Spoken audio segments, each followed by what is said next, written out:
Hey everyone, it's me Yvonne, your local non-binary witch, and I've been thinking about hexing, and the reason this came up is because apparently since Afghanistan has fallen to the Taliban, there's been a lot of people online talking about hexing the Taliban, and the ethical considerations of that. So I'm a Wiccan, so we have the saying, "And it harm none, do what thou wilt." And a lot of people frequently misinterpret that. And you can check out my video, The Wiccan Read, for an interpretation of that saying. But for the purposes of this video, what I want to say is that it's about minimizing harm.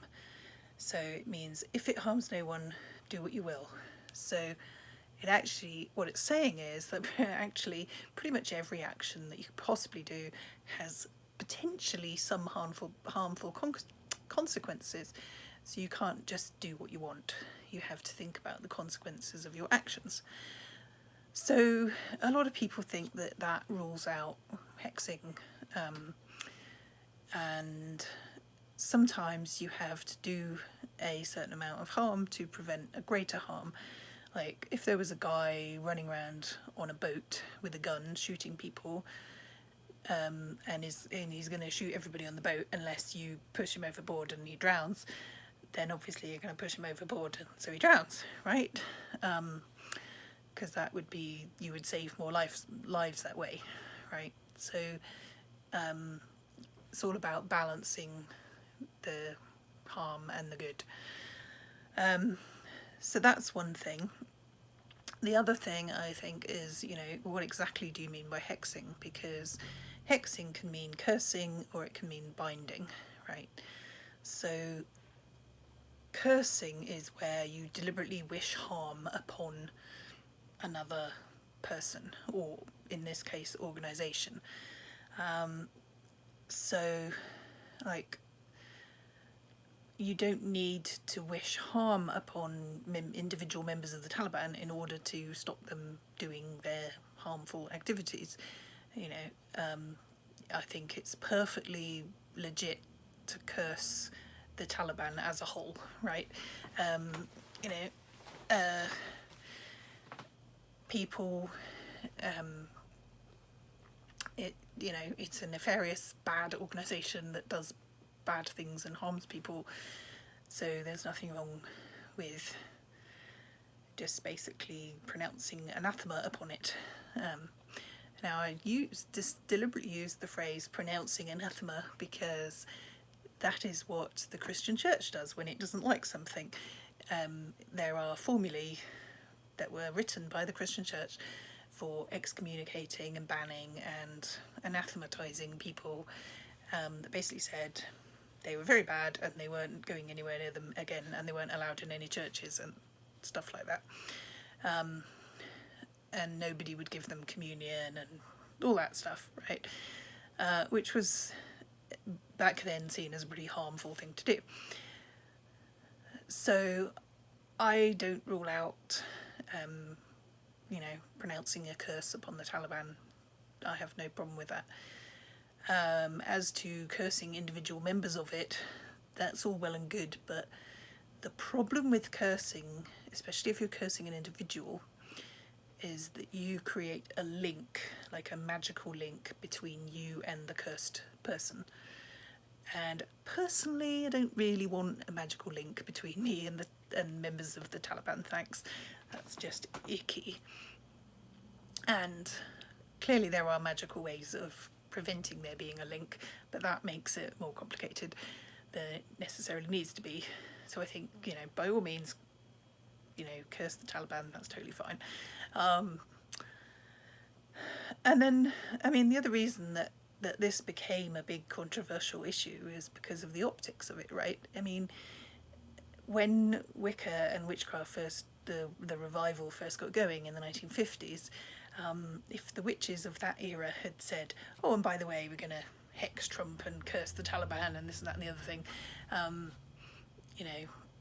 people would have been really shocked. And, you know, that was a very different society when Wicca and other forms of witchcraft re-emerged from the shadows.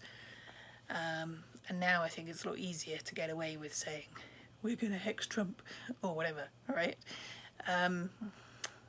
Although I still think hexing is a very ambivalent word, because do you mean binding or cursing, right? So let's get on to the possibility of a binding spell. So the binding spell that I particularly like, and the one that I use when necessary, is that you get one of those folding compact mirrors, and you make a little poppet of the person who you want to bind, and you tell the poppet that it's that person, and then you enclose it in your folding mirror, and you say, right, if you send out good, then good will return to you and be reflected back to you by the mirror. And if you send out bad stuff, then bad stuff will be reflected back to you by the mirror in which you are enclosed. So the idea is it's like a little training box that trains the person that, hey, if you send out good stuff, you get good stuff back. If you send out bad stuff, you get bad stuff back. So the choice as to the consequences is entirely put upon the person who is enclosed in this little microcosm, this little mirror world. And now some people say that binding and cursing are effectively the same thing. But the neat thing about that particular binding spell is, as I said, it gives the target of the spell a choice. They can choose to do good stuff, and then they'll get good stuff back. So that's that one. Another one I like is what I like to call the ethical curse, which is, please can the person who did that get the karma for it while I'm watching. And because they're going to get the karma for it anyway, it'd just be nice if you got to see it, right? So that one is like, I'm told it's still dodgy, but I like it. I think it's effective. And, you know, the other thing I tend to see is people who do a lot of cursing and talk about this extensively online, tend to do it for things that I would consider not worth the negative karma, right? You know, if you have been crossed in love, or